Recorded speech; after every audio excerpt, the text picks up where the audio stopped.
The gavel's echo faded in the grand courtroom as Judge William Harper adjourned the day's session. Revered for his integrity and composure, Harper commanded respect across the judicial circuit. But beyond the solemn chambers and heavy wooden benches lay a tangled web of secrets threatening to unravel his prestigious life. Late into the evenings, Harper frequented an upscale lounge on the quieter side of the city, where shadows danced in the flickering candlelight. It was there he met Elena Rossi, a captivating young woman with fiery eyes and a voice that could disarm the sharpest critique. Their conversations began innocently enough, but it wasn't long before Harper found himself ensnared in her charm. The affair flourished in stolen nights and whispered promises, far from the eyes of his wife and colleagues. Elena was ambitious, harboring dreams of a law career that Harper could facilitate. He saw in her the allure of youth, and she saw in him a path to escape her modest beginnings. However, Harper underestimated her resolve and her temper. When he hesitated to deliver on promises of influence, Elena began to pressure him, veiling her demands in playful threats. One fateful evening, Harper arrived at Elena's apartment, visibly strained. A scandal had broken involving another judge in his circuit, and whispers about his own peculiar absences were growing louder. "We need to stop this," he muttered, pouring a drink with trembling hands. Elena laughed, a cold, cutting sound. "You think you can walk away?" she said, stepping closer. "You owe me everything." The argument escalated. Harper pleaded for discretion. Elena retaliated with threats of exposure. Her tone sharpened as she outlined how she would dismantle his career piece by piece. Harper, already teetering on the edge, snapped. In a moment of uncalculated fury, he grabbed a heavy glass paperweight from the desk and swung. The silence that followed was deafening. Elena crumpled to the floor, her once dazzling eyes now lifeless. Harper froze, the weight of his actions sinking in as blood pooled around her head. Panic overtook him, and he hurriedly tried to clean the scene, but no amount of effort could erase the evidence or his guilt. Days later, her body was discovered by a neighbor. The police investigation quickly revealed inconsistencies. Traces of Harper's DNA, security footage showing him entering and leaving the apartment. The narrative Harper had so carefully constructed for his life began to disintegrate as detectives pieced together his double life. When the arrest warrant was issued, Harper surrendered without resistance.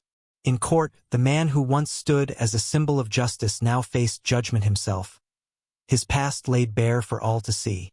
The jury took less than 2 hours to convict him of second-degree murder. The courtroom, once a domain where he held control, now mirrored a stage where the shattered remnants of his life were on full display.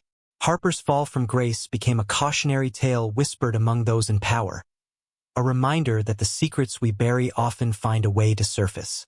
As William Harper sat in the cold, gray confines of his cell, the weight of his actions pressed down on him like an iron shackle. The prison was a far cry from the mahogany-paneled chambers he once ruled with authority. The days passed in monotonous cycles, but his mind never rested. Every shadowy corner seemed to echo with Elena's laughter, every fleeting moment of silence filled with the haunting image of her lifeless eyes. The media frenzy had not subsided. Tabloid headlines screamed his name alongside lurid details of his double life. The once admired judge became a symbol of hypocrisy, his downfall a public spectacle. Even his family had turned their backs. His wife, Margaret, filed for divorce within days of his conviction. Their grown children refused his calls, unwilling to associate with the man who had tarnished their name. But the whispers didn't stop outside the prison walls. Inside, Harper's notoriety followed him. Inmates eyed him with a mix of curiosity and disdain, and guards treated him with the barest civility. He kept his head down, avoiding unnecessary interactions, clinging to what little dignity remained. One day, Harper received an unexpected visitor. A private investigator, a gruff man named Richard Lane, sat across from him in the visiting room. "Someone hired me to dig deeper into Elena's death," Lane said, his voice steady. "I'm here to talk about what you might have missed." Harper's heart sank. "What is there to miss?" I killed her," he whispered, his voice cracking. Lane leaned forward. You think this is all about you? Elena wasn't just some young woman looking for a leg up. She had enemies, debts, and connections to dangerous people. There's more to her story than you ever knew. Harper's mind raced. He had always assumed their affair was the product of mutual weakness, an escape for him, ambition for her. But Lane's words hinted at a darker, more intricate web.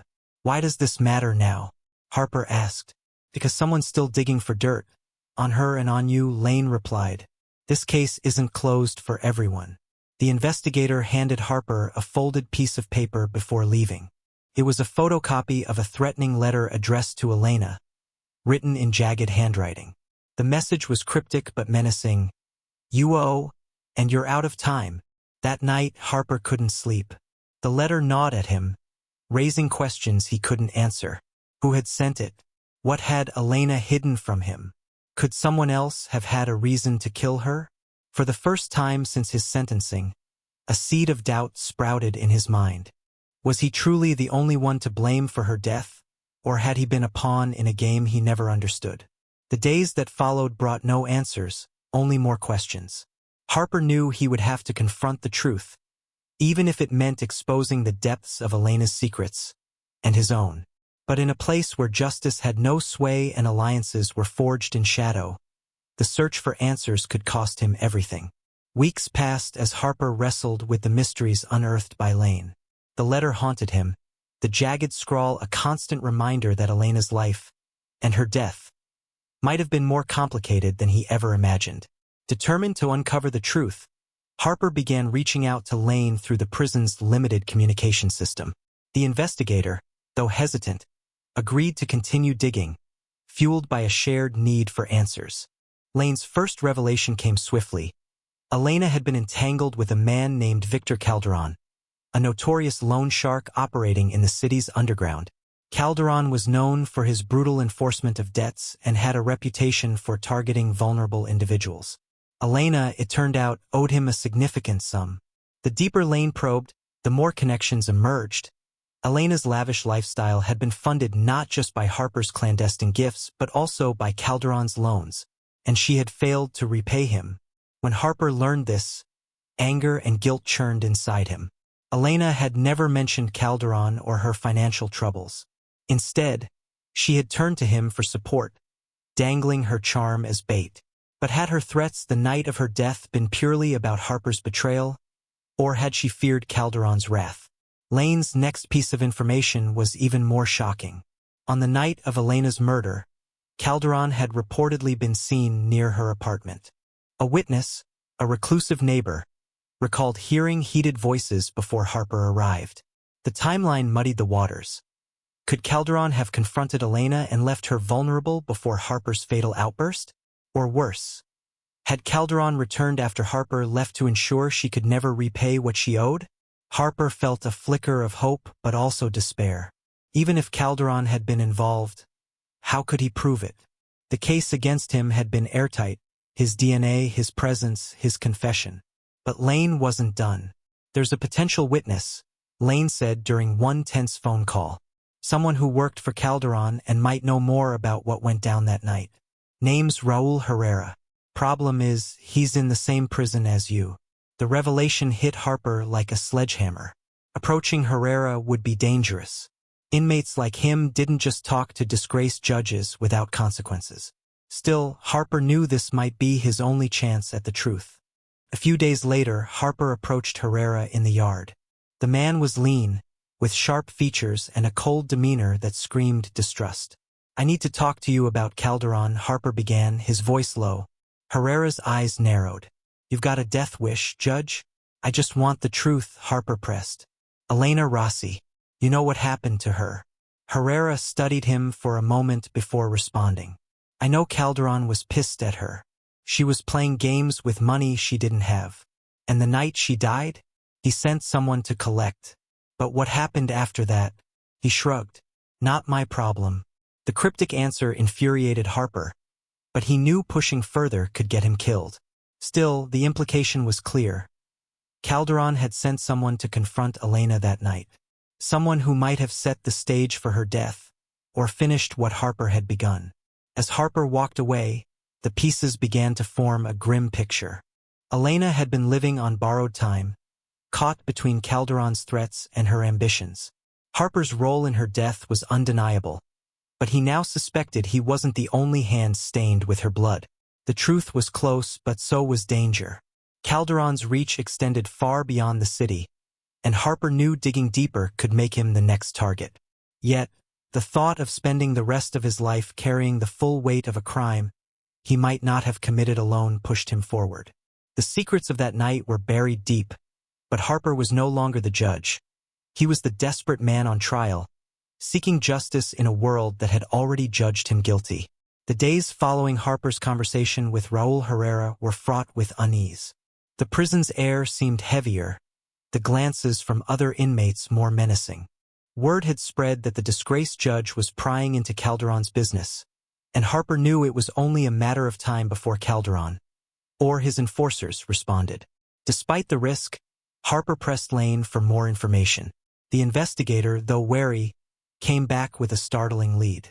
Calderon's collector that night was a man named Dario Vega, a known enforcer with a history of making problems disappear. Lane uncovered a crucial detail. Vega had been arrested for an unrelated assault a week after Elena's murder and was currently in solitary confinement in a neighboring prison. Harper felt a surge of determination. If he could somehow get Vega to admit his involvement, it could shift the narrative of the case. But arranging contact with Vega was nearly impossible from within the walls of his own facility. Lane promised to explore legal avenues to bring Vega into the fold, but the process would take time. Time Harper wasn't sure he had. That night, Harper's suspicions became reality. As he returned to his cell from the yard, two men intercepted him in the narrow corridor. Their faces were hard, their intentions unmistakable. "You're asking questions you shouldn't be," one growled, shoving Harper against the cold cement wall. "Calderon doesn't like loose ends." The other leaned in closer, his voice a venomous whisper. "Drop it, Judge, or you won't live to see another trial." The beating that followed was brutal but calculated, enough to send a message, not to kill. Harper stumbled back to his cell, bloodied and broken, but more resolute than ever. Fear had ruled him long enough.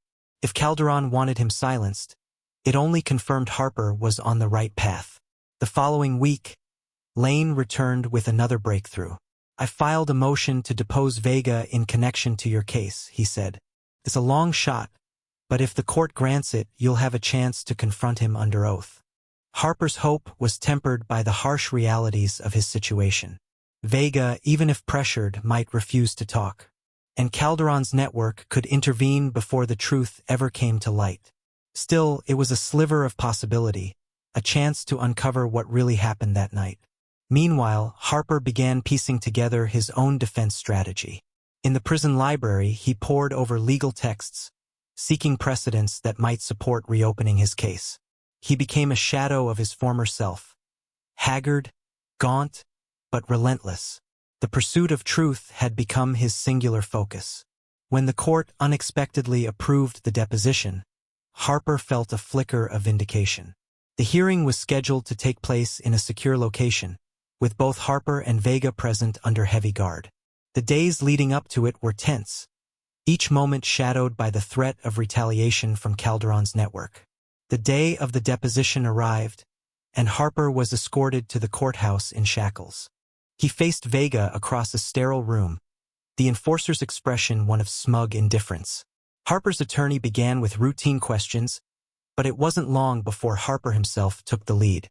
"You were sent to Elena Rossi's apartment the night she died," Harper said, his voice steady despite the tension in the room. "What happened after you confronted her?" Vega smirked, leaning back in his chair. "I don't know what you're talking about." "You're lying," Harper snapped, his voice rising. "You were there. Did you kill her?" Vega's eyes flickered, a brief crack in his composure. "I didn't have to," he said finally, his voice low. "You did that yourself, Judge." The room fell silent as Harper's mind raced. Vega's words were both an accusation and an admission. He hadn't killed Elena, but his presence, and Calderon's threats, had pushed her into the desperate confrontation that ended in her death. As the deposition ended, Harper felt both relief and despair. He had exposed Calderon's involvement, but it wasn't enough to absolve him. The law would see his actions as a crime of passion, a moment of uncontrollable rage. But Harper knew the truth was more complex. Back in his cell that night, Harper stared at the cracked ceiling. He was still a prisoner, but he had reclaimed something Calderon couldn't take: his resolve. The fight wasn't over.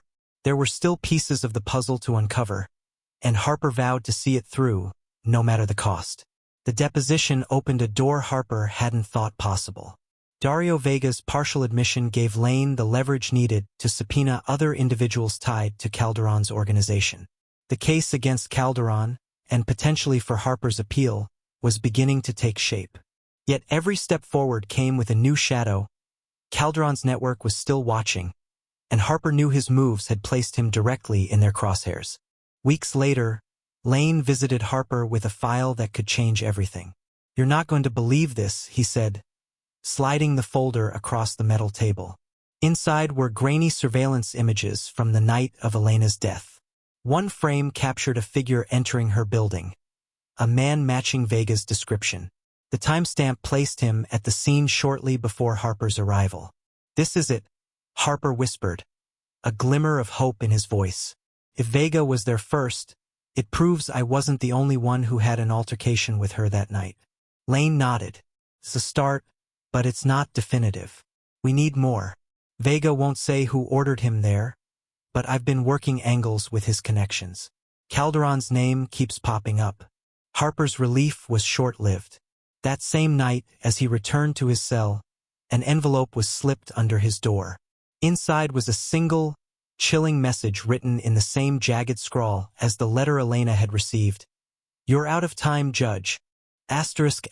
Harper's pulse quickened. Calderon was making his intentions clear.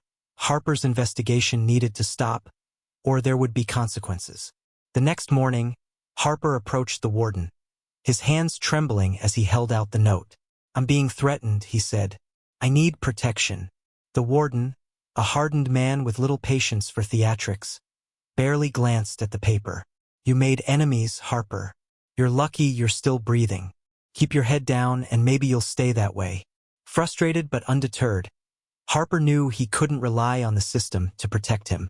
If he was going to survive and expose Calderon's role, he'd have to do it on his own. Lane's next breakthrough came in the form of a former Calderon associate, a man named Luis Ortega. Ortega had fled Calderon's inner circle years ago and was now living under witness protection. Lane managed to track him down and persuade him to talk. What Ortega revealed added a new layer to the puzzle. Calderon sent Vega to scare her, Ortega admitted. She was behind on payments, but she had something he wanted: a flash drive. Elena told him it had leverage, proof of his operations. Harper's stomach twisted. Elena had never mentioned a flash drive, yet it made sense. She had always been calculating, always one step ahead. If she'd planned to use the drive to negotiate with Calderon, it might explain her desperation that night. Lane pressed Ortega for more. What was on the drive? Financial records, bribes, names of his clients. Enough to bury him, Ortega said, but she overplayed her hand. Calderon doesn't negotiate. He takes. Harper now realized that Elena's fate had been sealed long before he walked into her apartment. Calderon's men had come for the drive, and when she couldn't deliver, they left her terrified and vulnerable. It was in that state that Harper had confronted her and killed her in a moment of blind rage. But where was the flash drive now? As Harper pieced the timeline together, Lane worked to uncover the drive's location. The investigation led to an unexpected place: a safety deposit box registered under Elena's name. With court approval, Lane accessed it and found the drive inside, along with a handwritten note. The note was brief but damning. "If anything happens to me, this is why." The evidence on the drive was explosive. It contained detailed financial transactions tying Calderon to high-ranking officials, police officers, and judges, names that could dismantle his empire. For Harper, it was a bittersweet discovery. The drive proved Calderon's motive to target Elena, but it didn't erase his role in her death. Lane wasted no time turning the drive over to federal investigators. Within days, Calderon's organization faced raids and arrests. Calderon himself went underground, his vast network crumbling under the weight of the revelations. For Harper, however, the victory was hollow. He remained behind bars, awaiting a chance to present the new evidence in court. Months later, Harper stood before an appellate judge, his defense bolstered by Lane's findings. The argument was simple yet powerful. Elena's death was a tragic culmination of Calderon's threats and Harper's rage, not premeditated murder. The evidence of Calderon's involvement cast doubt on the original conviction, and the court agreed to reduce Harper's sentence to manslaughter. Though his prison term was shortened, Harper knew freedom wouldn't bring peace. Elena's face still haunted him, a constant reminder of the choices that led to her death. Calderon's empire might have fallen, but Harper's life would forever bear the scars of that fateful night. As he returned to his cell for what he hoped would be his final months behind bars, Harper sat in the dim light and closed his eyes. Justice had come, but at a cost he would carry forever. The months that followed Harper's reduced sentencing were marked by a grim determination to rebuild some semblance of his life. Though the walls of the prison still confined him, he found solace in the small victories. The exposure of Calderon's empire had sent shockwaves through the city.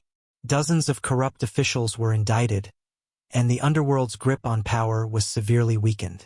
Harper's role in unearthing the truth, however unintentional, was acknowledged in whispers, though few dared say it aloud. But Calderon remained a ghost. Despite the raids and arrests, the man himself had vanished, leaving behind an aura of menace that stretched far beyond the city. Harper's shortened sentence meant his days in prison were numbered, but the looming shadow of Calderon's retribution made the prospect of freedom almost as terrifying as the cell he now called home. One night, Harper received a visitor. Lane had come again, but his demeanor was graver than usual.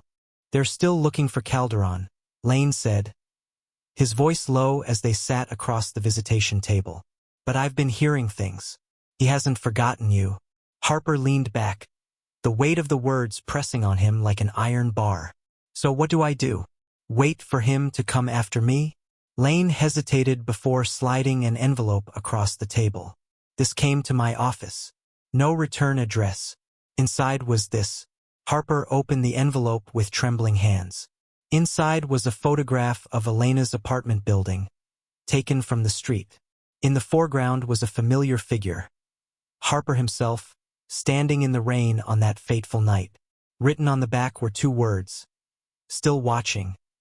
The image sent a chill through him. Calderon, or someone in his network, had eyes everywhere. Despite the fall of his empire, the man still had loyalists willing to act in his name. Harper's time in prison had provided a measure of protection, but once he stepped outside, he would be vulnerable. "What are my options?" Harper asked, his voice tinged with desperation. "You could go into protective custody," Lane suggested.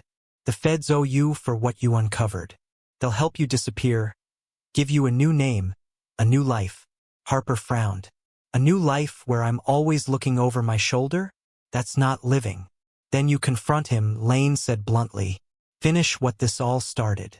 But you'd be taking your life into your own hands." The idea was both terrifying and strangely alluring. For years, Harper had been a man of control, of structure. Calderon had ripped that away, leaving him to drown in chaos. Confronting the man who had set his downfall into motion felt like the only way to reclaim a sense of power. The day of Harper's release came without fanfare. He stepped out of the prison gates, a free man in name but not in spirit. Lane waited for him in a modest sedan, a duffel bag in the passenger seat filled with the essentials: clothes, cash, and a burner phone. "You're sure about this?" Lane asked as Harper climbed into the car. Harper nodded. "I need to end this, one way or another." Lane had tracked whispers of Calderon's whereabouts to a secluded villa on the outskirts of a coastal town. It was the kind of place where men like Calderon disappeared, surrounded by loyal guards and bought silence. The plan was risky, suicidal even, but Harper was resolute. The journey to the villa was a blur. Lane dropped Harper off a mile away, handing him a small pistol and a map of the grounds. "Be careful," Lane said, his voice heavy with concern. "This isn't just about you anymore. If you fail, Calderon could rebuild everything." Harper didn't respond. The gravity of the moment left no room for words. Under the cover of darkness, Harper approached the villa. The air was thick with tension, every shadow a potential threat. He bypassed the guards with surprising ease, slipping through a side gate and into the sprawling compound. Inside, the opulence was staggering. Calderon had built himself a gilded cage, a fortress of luxury to mask his desperation. Harper found him in a dimly lit study, sipping a glass of amber liquid as though he hadn't a care in the world. Calderon looked up, a sly smile curling across his lips. "Judge Harper," he said, his voice smooth and mocking. "I was wondering when you'd come." Harper leveled the pistol at him, his hands steady. "You destroyed my life," he said. "You killed Elena as surely as if you'd pulled the trigger yourself. It ends here." Calderon chuckled, leaning back in his chair. "Do you think this changes anything? Kill me and someone else takes my place. Spare me, and I'll be watching you until your dying breath. Either way, I win." The words cut deep, but Harper didn't waver. He had a choice. End Calderon's reign of terror with a single shot, or walk away and let the law take its course. In that moment, the weight of his own guilt and the need for justice collided. The sound of a single gunshot shattered the silence. When Lane arrived an hour later, the villa was empty. The study bore signs of a struggle, broken glass, overturned furniture, but no bodies. On the desk was a note, scrawled in Harper's handwriting. "It's finished." Neither Harper nor Calderon was ever seen again. The disappearance of William Harper and Victor Calderon became the stuff of whispered legends. Law enforcement swept Calderon's villa after Lane reported the events, but the trail was already cold. Blood stains on the floor and a shattered window hinted at violence, but no bodies were found. Harper's note, simple, cryptic, left authorities and the public to speculate on what finish truly meant. For Lane, the case felt like an open wound. Despite his years of working the underbelly of society, he couldn't shake the feeling that Harper's story had come to a darker end than anyone would admit. The federal agents who had relied on Harper's revelations quietly closed their investigation, content to let Calderon's empire crumble without pursuing its elusive leader. To them, Harper's disappearance was a loose end best left untied. But the streets told a different story. Months later, rumors began to circulate through the criminal underworld. Whispers of a shadowy figure moving between cities, dismantling the remnants of Calderon's network with brutal efficiency. Small-time enforcers and lieutenants who had stayed loyal to Calderon started vanishing. Warehouses tied to his illicit operations mysteriously went up in flames. Bank accounts linked to his money laundering schemes were emptied, their funds funneled to charities and aid organizations. The whispered name behind these acts? The judge. Those who claimed to have seen him described a gaunt, weathered man, his eyes sharp with purpose and devoid of mercy. He never stayed in one place for long, leaving only destruction in his wake. Whether it was William Harper or an imposter using his legend as a weapon, no one could say for certain. Lane caught wind of these stories through his own channels. He tracked the pattern of attacks, connecting them to locations Calderon's empire had controlled. It felt like Harper's handiwork, but the precision and ruthlessness didn't match the man Lane had known. Fueled by curiosity, Lane followed the trail to a dilapidated port town where Calderon's last known lieutenant operated. There, in the shadows of a rusting shipyard, Lane found Harper, or what was left of him. Harper was almost unrecognizable. His once clean-cut appearance had been replaced by a rugged, almost feral demeanor. His eyes burned with a mix of determination and exhaustion. The pistol Lane had given him months ago hung loosely at his side, its barrel scratched and worn from overuse. "You shouldn't have come," Harper said, his voice hoarse, as he emerged from the darkness. Lane raised his hands, showing he was unarmed. "I had to know. Is this revenge? Or something more?" Harper didn't answer immediately. He stared out at the water, the moonlight catching the deep lines etched into his face. "Revenge isn't enough," he said finally. "This isn't about me. It's about all the people Calderon destroyed, all the lives he ruined. Elena, me. We were just pieces on his board. I'm tipping the board over." "You can't do this alone," Lane said softly. "You'll burn yourself out. Or worse, someone will take you out before you finish." "Maybe that's what I deserve," Harper replied, a faint smile crossing his lips. "But I won't stop. Not until there's nothing left of him or his empire." Lane saw the resolve in Harper's eyes and knew there was no talking him down. He handed him a small envelope, something he'd been carrying in his pocket since Calderon's villa. "I thought you'd want this," he said. Inside was a photograph of Elena, one Harper hadn't seen before. It was taken at the lounge where they had first met, her smile radiant, her eyes full of ambition. Harper's hand trembled as he held it, but his expression hardened. "Thank you," he said, tucking the photograph into his jacket. "For everything." Lane watched as Harper disappeared into the shadows once more, a man driven by a mission that would either redeem him or consume him entirely. In the years that followed, the judge became a ghost story whispered among criminals. Harper's legend grew, his name synonymous with vengeance and justice in its most unforgiving form. Law enforcement occasionally stumbled upon the remnants of his crusade. Scattered documents, anonymous tips leading to high-profile arrests, but Harper himself remained elusive. For Lane, the memory of Harper lingered like a heavy fog. He often wondered if Harper had found peace in his relentless pursuit of justice, or if he was still out there, carrying the weight of his sins on weary shoulders. The last confirmed sighting of the judge came years later in a remote border town. Witnesses reported seeing a man matching Harper's description boarding a train headed into the mountains. When asked where he was going, the man reportedly replied with a cryptic smile, "To finish what I started." No one saw him again. Years passed, and the legend of the judge faded into the background noise of the criminal underworld. Calderon's empire was a distant memory, dismantled piece by piece until nothing remained but whispers of its former power. Harper, if he was still alive, had vanished without a trace, leaving only the echoes of his crusade. Lane retired from his work as a private investigator, settling in a quiet town far from the city's chaos. Yet he couldn't escape Harper's shadow.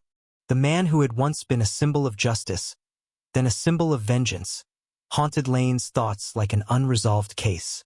Every so often, Lane would hear murmurs, an unexplained fire at a suspected trafficking hub, a violent raid on a drug operation, but the trail always went cold. One winter evening, Lane received an unmarked envelope in his mailbox. Inside was a single item, a photograph of a snow-covered cabin nestled in the mountains, smoke curling gently from its chimney. On the back, in Harper's unmistakable handwriting, was a simple message. "It's over. Thank you." **** Lane stared at the photo for a long time, the weight of its meaning settling over him. He didn't need coordinates or an explanation. Harper had finally found what he had sought for years. Not vengeance, but an end. The cabin sat in a remote valley, surrounded by towering pines and unbroken silence. Inside, William Harper sat by the fire, the warmth casting long shadows across the room. His once sharp features were weathered, his hands marked by scars of a life spent in conflict. In his lap rested a faded photograph of Elena, her smile a bittersweet reminder of everything that had driven him to this point. For the first time in years, he felt a sense of peace. The war he had waged against Calderon, against himself, was finally over.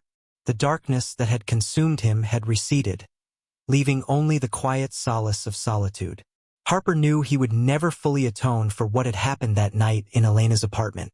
The weight of her death would always linger, a reminder of the man he once was and the choices that had led him down this path. But he had done what he could to balance the scales, to bring justice to a world that had seemed so devoid of it. As the fire crackled softly, Harper leaned back in his chair, his gaze fixed on the snow drifting outside the window. The past no longer held him captive. The world might never know the full story of the judge, but Harper didn't care. For him, the journey was complete. And so, in the quiet stillness of the mountains, William Harper disappeared once more. Not into violence or chaos, but into peace.